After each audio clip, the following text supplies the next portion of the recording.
এটা অনেকের পছন্দ হবে না এই কথাটা, আমি জানি। এখানে অসংখ্য মানুষ আছেন, এটা আপনাদের পছন্দ হবে না। অধিকাংশের কাছে হয়তো আমি এই কথার কারণে অপ্রিয় হতে পারি, কিন্তু কার কাছে অপ্রিয় হলাম, কার পছন্দ হলো না সেটা মুখ্য না। মুখ্য হচ্ছে আমার ইসলাম আমাকে কি বলে, আমার দ্বীন আমাকে কি শিক্ষা দেয়। সেটা যদি অপছন্দেরও হয় সেটাই আমাদেরকে বলতে হবে। আমি যেহেতু এই গ্রামে ছিলাম, এই গ্রামের সাথে আমার সম্পৃক্ততা রয়েছে। এই গ্রামে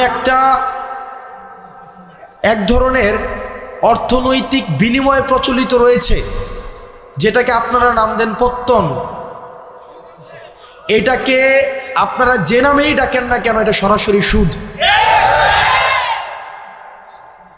আমার পরিবার সহ আশেপাশে অনেকে আছে এই ধরনের বিষয়ের সাথে সম্পৃক্ত ছিল, কিন্তু আমরা যখন বুঝেছি, আমরা যখন পড়াশোনা করে জেনেছি, আমরা যখন আলেমদের থেকে পরামর্শ নিয়েছি, বিশ্বাস করেন যেই দিন থেকে আমরা এই পথ থেকে ফিরে এসেছি, বরং সচ্ছলতা আরো বেশি প্রশস্ত হয়েছে।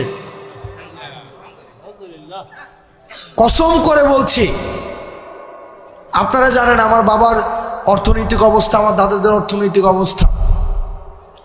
যেই দিন থেকে এই জায়গা থেকে আমরা ফিরে এসেছি, আমাদের অর্থনৈতিক যে সচ্ছলতা, আমাদের নিয়ামত সৃষ্টিকর্তা আমাদেরকে যেভাবে দিচ্ছেন, আমরা প্রতিনিয়ত আল্লাহর কাছে অকৃত্রিম কৃতজ্ঞতা প্রকাশ করি।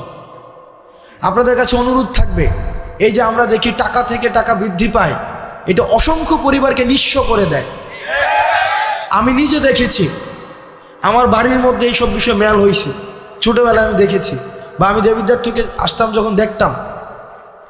অনেকে আমাকে অপছন্দ করতে পারেন, আপনি আমাকে অপছন্দ করেন, সেটা আমার দেখার বিষয় না, কিন্তু এটাই সত্য। এখানের সবাইও যদি অপছন্দ করেন, এটাই সত্য। এবং সুদের বিরুদ্ধে আমাদের একটা সামাজিকভাবে এটাকে প্রতিরোধ করতে হবে। আমরা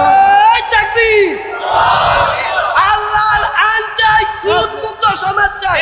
আল্লাহর আইন চাই, সুদ মুক্ত সমাজ চাই। আল্লাহর আইন চাই। আপনাদের কাছে অনুরোধ থাকবে, আপনারা সুদকে বন্ধ করে দেন। আমরা চেষ্টা করব, আপনারা যদি আমাদেরকে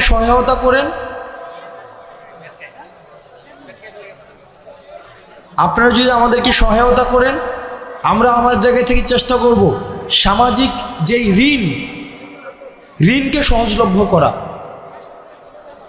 সামাজিক ঋণ প্রদানকে সহজলভ্য করা। আপনাদের কাছে মনে হতে পারে যে এটা তো একটা মাহফিল। ইসলাম তো পূর্ণাঙ্গ দিন ব্যবস্থা। ইসলাম আমার দুনিয়া নিয়েও কথা বলে, দুনিয়া পরবর্তী বিষয় নিয়েও কথা বলে। আমাদের দুইটারই সমন্বয় ঘটাতে হবে।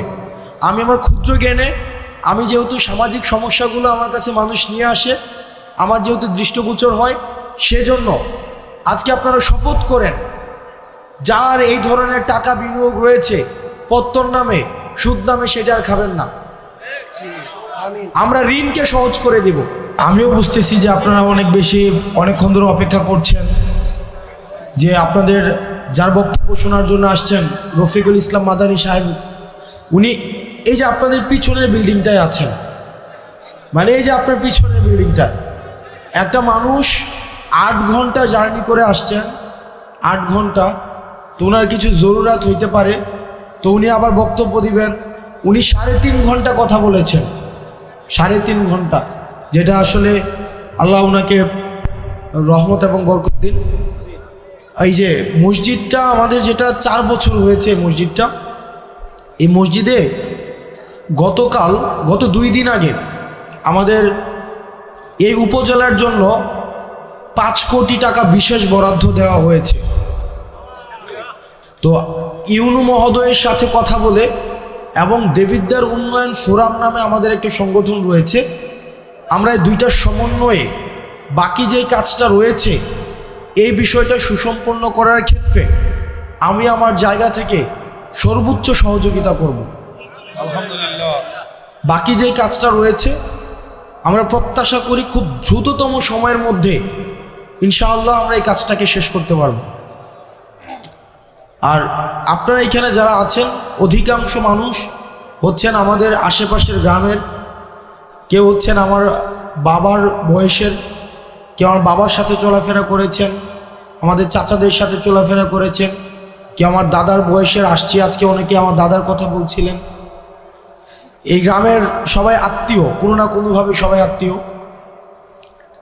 রফিকুল ইসলাম মাদানী সাহেব উনি আসছেন। আমি আপনাদের কাছে দুইটা জিনিস অনুরোধ করব আপনাদের কাছে। এক নম্বর বিষয় হচ্ছে, আমি যেহেতু এখানে আমার জন্ম এই গ্রামে, আমি এই গ্রামে মাঝে মাঝে, যদিও আমি দেবিদ্বারে বড় হয়েছি, ক্লাস 2তে আমি বাসায় দেবিদ্বারে চলে যাই, কিন্তু দুঃখজনক বিষয় একটা এই গ্রাম সম্পর্কে বা আশেপাশের গ্রাম সম্পর্কে, সেটা হচ্ছে যে আমরা পড়াশোনার ক্ষেত্রে আমরা এই গ্রামের মানুষ বা আশেপাশের কয়েকটা মানুষ অনেক বেশি পিছিয়ে আছি, অনেক বেশি।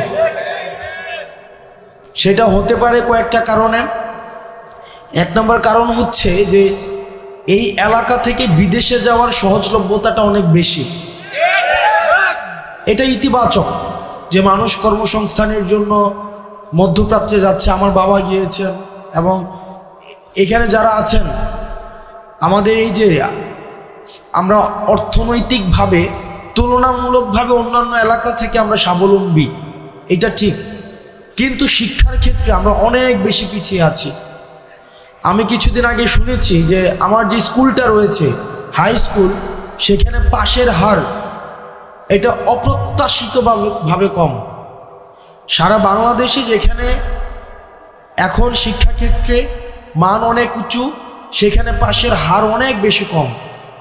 আমাদের গোপালনগরে আরেকটা মাদ্রাসা আছে, সেখানেও অপ্রত্যাশিতভাবে পড়াশোনার মান খুব বেশি উন্নত নয়। তো আমাদেরকে দিনী শিক্ষা এবং প্রচলিত যে শিক্ষা ব্যবস্থা রয়েছে, এই দুইটার মধ্য দিয়ে আমাদের নিজেদেরকে নাগরিক হিসাবে তুলে ধরতে হবে। সেই জায়গা থেকে আপনাদের কাছে অনুরোধ থাকবে, পড়াশোনার ক্ষেত্রে আপনারা যদি আপনাদের সন্তান, আপনি নিজে, আপনার ভাই বোন বা অন্যান্য কোনোভাবে যদি আপনারা মনে করে থাকেন কোনো সীমাবদ্ধতা রয়েছে, কোনো প্রতিবন্ধকতা রয়েছে, ইনশাআল্লাহ আপনারা আমাদেরকে জানাবেন। এই গ্রামে অসংখ্য মানুষ আছে, অন্তত 5টা শিক্ষার্থীকে অর্থনৈতিকভাবে আজীবন পড়ানোর ক্ষমতা সম্পন্ন মানুষ আছে। আমি অন্তত আপনারা আমাকে জানাবেন যে আমার ছেলেটা পড়তে চায়, আমার ভাতিজাটা পড়তে চায়, সে আমার বোনটা পড়তে চায়, আমার নাতিটা পড়তে চায়, কিন্তু আমরা অর্থনৈতিক সীমাবদ্ধতা বা পারিপার্শ্বিক সামাজিক প্রতিবন্ধকতার কারণে আমরা সেটা পারছি না। আপনারা আমাদেরকে জানাবেন, আমরা সেটার যথাযথভাবে, আমরা সমন্বিতভাবে, যারা আছেন এখানে, আমাদের সোহাগ কাকা আছেন, এখানে অসংখ্য মানুষ আছেন, এই নাম মেনশন করলে আমার অনেক, এটা লিস্ট হয়ে যাবে, আমি নাম মেনশন করতে চাচ্ছি না। আমরা সহায়তা করবো ইনশাআল্লাহুল আজিজ। কখনোই যেন মানে আপনাদের আর্থিক কারণে পড়াশোনা যেন না থেমে যায়।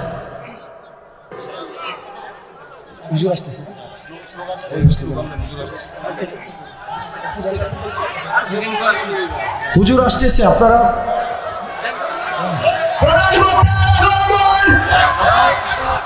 রফিকুল ইসলাম মাদানী সাহেবের আগমন।